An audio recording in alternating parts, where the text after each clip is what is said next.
राधे राधे, जय श्रीमन नारायण, हरे कृष्णा। कैसे हैं आप लोग? आशा करती हूँ कि श्री हरि की कृपा आप सभी पर बनी रहे, आप सभी स्वस्थ हो और अच्छे हो।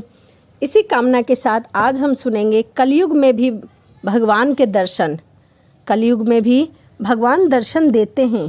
कृष्णनगर के पास एक गांव में एक ब्राह्मण रहते थे। वह ब्राह्मण पुरोहित का काम किया करते थे। एक दिन यजमान के यहाँ पूजा कराकर घर लौटते समय उन्होंने रास्ते में देखा कि एक साग वाली एक और बैठी साग बेच रही थी। भीड़ लगी हुई थी और सभी लोग साग तुलवा रहे थे। कोई मोल भाव नहीं कर रहा था। पंडित जी रोज उसी रास्ते से आया जाया करते थे। साग वाली को भी वह प्रतिदिन वहीं देखते थे। एक दिन किसी जान पहचान के आदमी को साग खरीदते देखकर वह भी वहीं खड़े हो गए। उन्होंने देखा साग वाली के पास एक ही पत्थर है, यानी कि बाट है। उसी से वह सभी के साग तौलती थी, चाहे वह 5 सेर हो या फिर 1 सेर।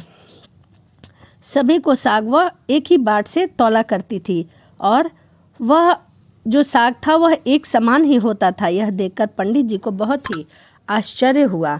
उन्होंने साग वाली से पूछा कि तुम इस पत्थर को एक ही बाट से क्यों तौलती हो?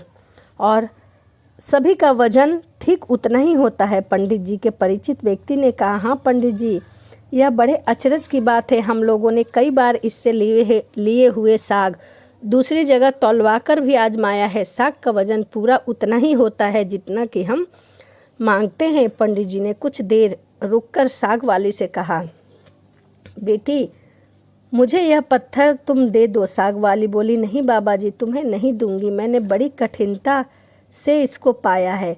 मेरे सभी बटखरे खो जाते थे। घर जाने पर बड़ा भाई मुझे बहुत मारता था। 3 वर्ष पहले की बात है, मेरे बटखरे खो गए। मैं घर गई तो बड़े भाई ने मुझे बहुत मारा। मैं रोती रोती घाट पर आकर बैठ गई और मन ही मन भगवान को पुकारने लगी। इतने में ही मेरे पैर के पास यह पत्थर लगा। मैंने इसको उठाकर ठाकुर जी से कहा, महाराज मैं तौलना नहीं जानती, आप ऐसी कृपा करें जिससे इसी से सारे तौल हो जाए। बस तब से मैंने इस पत्थर को अपने पास रखा है। अब मुझे अलग अलग बटखरे की ज़रूरत नहीं पड़ती है, इसी से सब काम हो जाता है। बताओ बाबा, मैं आपको कैसे दे दूं?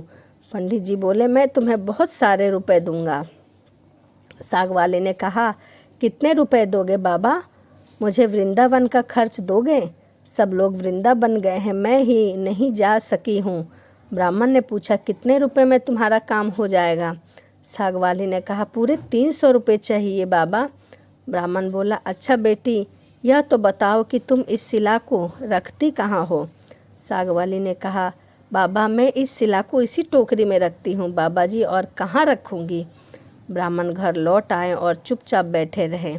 ब्राह्मणी ने पति से पूछा, आप ऐसे उदास क्यों बैठे हो? इतनी देर आपने कहाँ लगाई? ब्राह्मण ने कहा, आज मेरा मन बहुत उदास है। मुझे 300 रुपये की ज़रूरत है, परंतु मेरे पास नहीं है। ब्राह्मणी की पत्नी ने कहा, इसमें कौन सी बड़ी बात है? आपने ही तो मेरे गहने बनवाए थे। विशेष ज़रूरत हो तो ले लीजिएगा, इन्हें ले जाइए। होगा क्या यह फिर?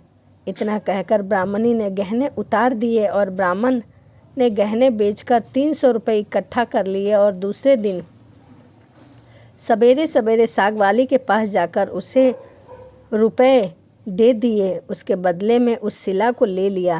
गंगा जी पर जाकर उसको अच्छी तरह से धोया और फिर नहा धोकर वह घर लौटे। इधर पीछे से एक छोटा सा सुकुमार बालक जाकर ब्राह्मणी से कह गया, पंडिताई जी तुम्हारे घर ठाकुर जी आ रहे हैं। घर को अच्छी तरह से साफ सुथरा कर लो, झाड़ फुहार कर ठीक कर लो।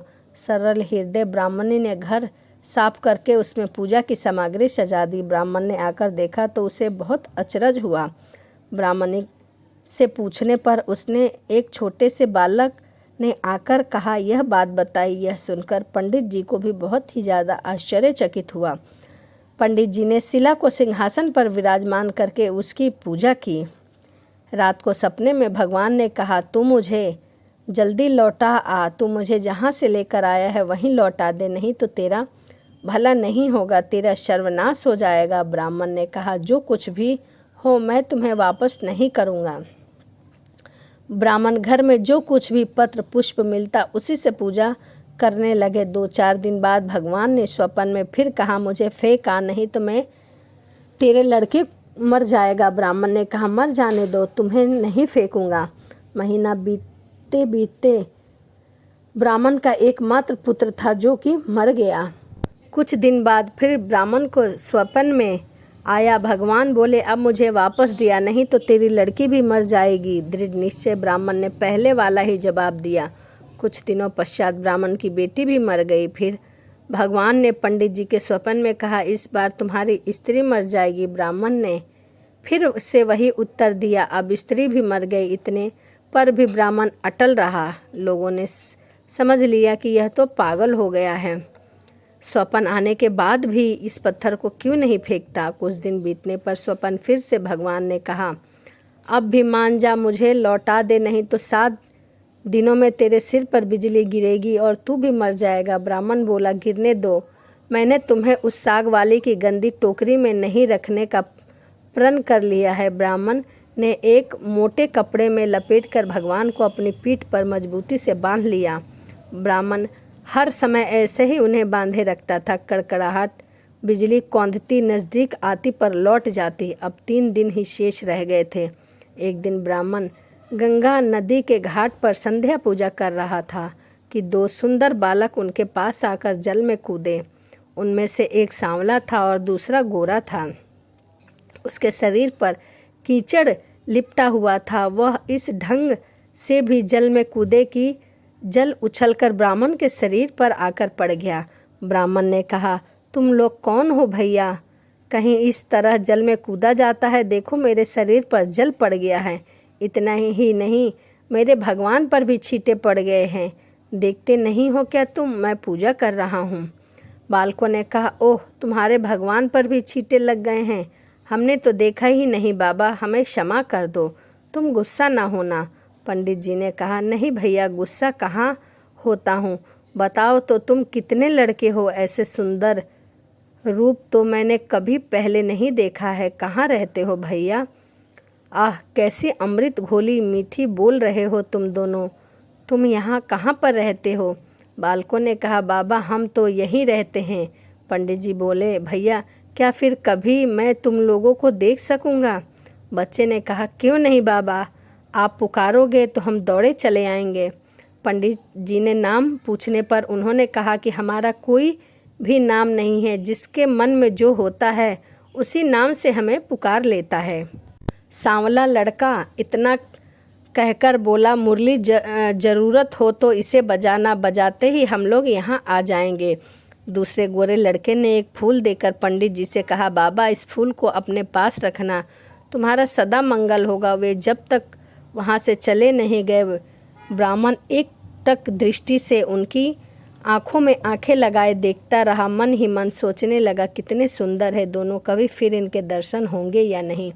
ब्राह्मण ने फूल देखकर सोचा, फूल तो बहुत बढ़िया है, कैसी मनोहर सुगंध आ रही है इसमें से, पर मैं इनका क्या करूं और कहाँ रखूं? इससे अच्छा है कि यह फूल राजा को दे आऊं। पंडित जी ने जाकर वह फूल राजा को दे दिया। राजा बहुत प्रसन्न हुए। उन्होंने उन्हें महल में ले जाकर बड़ी रानी को दिया। इतने में छोटी रानी ने जाकर कहा, मुझे भी एक ऐसा फूल मंगवा कर दो, नहीं तो मैं डूब कर मर जाऊंगी।